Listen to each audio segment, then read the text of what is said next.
Hi all, welcome to Salesforce in 5 minutes. In this video, we are going to understand why do we use parameters and when do we use parameters inside Apex.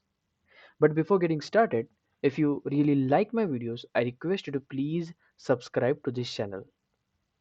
So in this right now canvas in this debug developer console, you can see I have a function named as print things, right? And it's printing that please subscribe my channel Salesforce in 5 minutes. And if I want to run it, what I'm going to do is I'm going to first going to go ahead and create an object. If you don't know what object is in Apex, you can watch my video. I will provide the link in the description.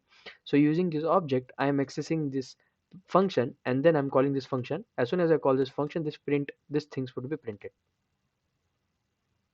If I run it, if it debug only, see, please subscribe my channel Salesforce in 5 minutes.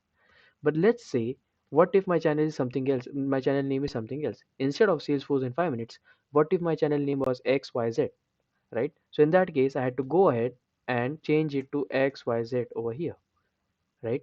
On the other hand, if what if my channel name was ABC? Again, the same way, what I had to do was I had to go ahead and change it to ABC.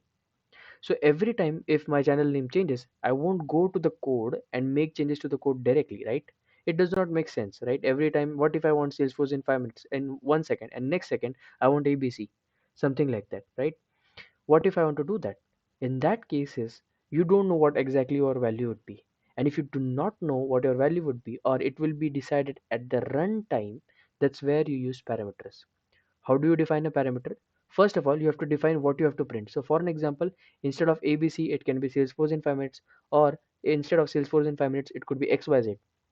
So this is nothing but the name of the channel, and the name of the channel is nothing but the text, and text is defined in the variable terms. It's defined as a string. If you don't know what variables are, I'll provide the link in the description.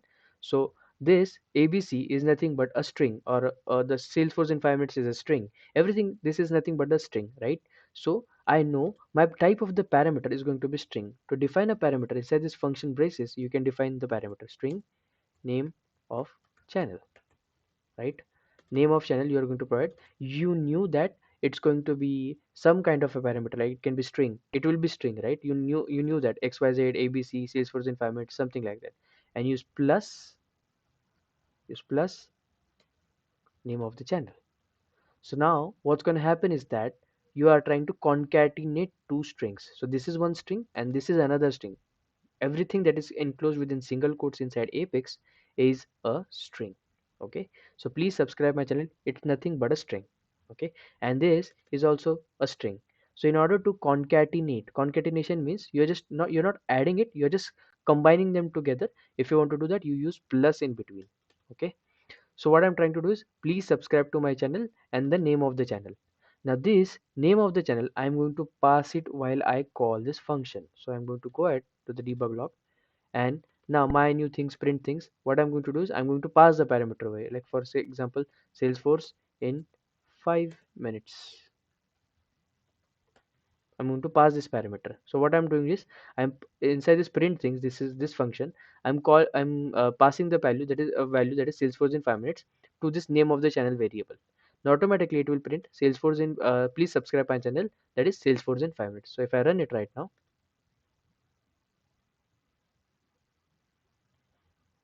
and debug only, see, please subscribe my channel Salesforce in 5 minutes. So now, even if I do not know what my name of the channel is, I can just go to the anonymous window and change it to something else. Like for an example, I can change it to ABC, right? I'm not actually making changes to the code. Instead, I'm just making the changes to the function where I'm calling.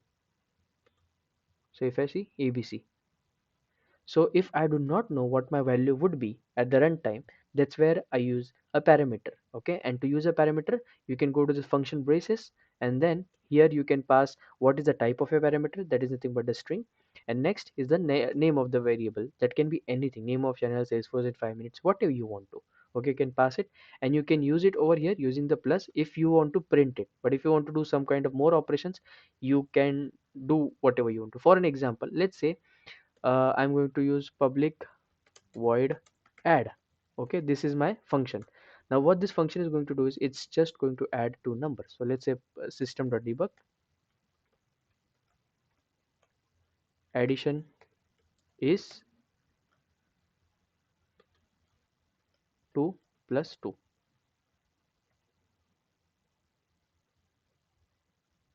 Okay, so what's going to happen is addition is 2 plus 2, that is nothing but 2 and 2 is, these are nothing but integers, so answer would be 4. Okay, instead of print things I'm going to call add,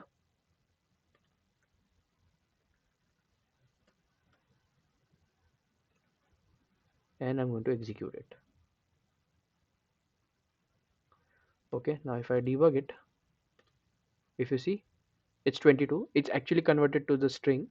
Instead of that, I can create two variables, integer a equals to 2, integer b equals to 2, because I want to store two integers, right?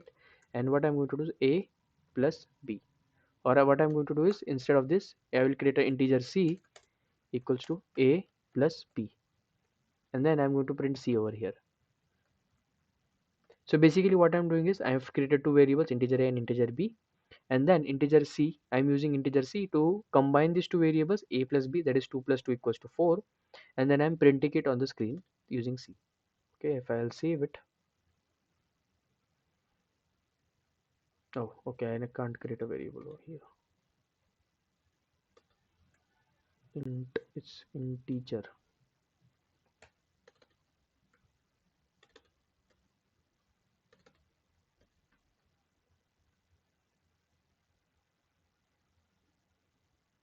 Yeah, now it's running fine. Open execute anonymous window, and if I run it now, you can see within the log it will be 4, right?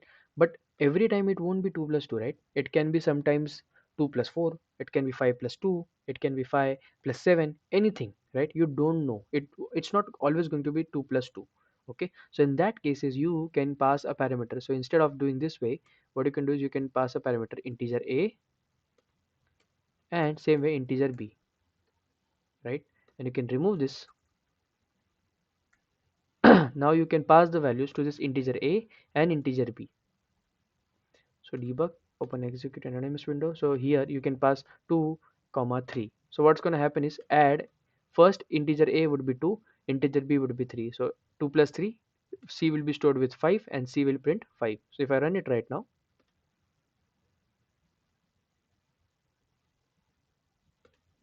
you can see it's 5. So here you did not know what numbers you are going to add, right? It's not always going to be 2 plus 2, but it can be 2 plus 4, 5 plus 7, anything. Now this condition is handled using passing parameters. So how did I pass parameters again? I use this function braces, this the parameter braces that I have. Okay, inside that I have passed whatever type of the value that we are going to expect from a function, which is going to take input as a input from the function, and then I'm taking these values, I'm doing whatever operations that I had to do, and I'm passing it to the system.debug. Okay, so this is where you use parameters when you do not know what kind of value you are going to take. What value you are going to take, not what kind of, you knew what kind of value you are going to take, but what value you are going to take, as in what value you are going to use to process the further records, you do not know. That's where you use parameters, or the value are going to be defined as the runtime. That's where you use parameters. So if you found this video helpful, I request you to please subscribe to this channel.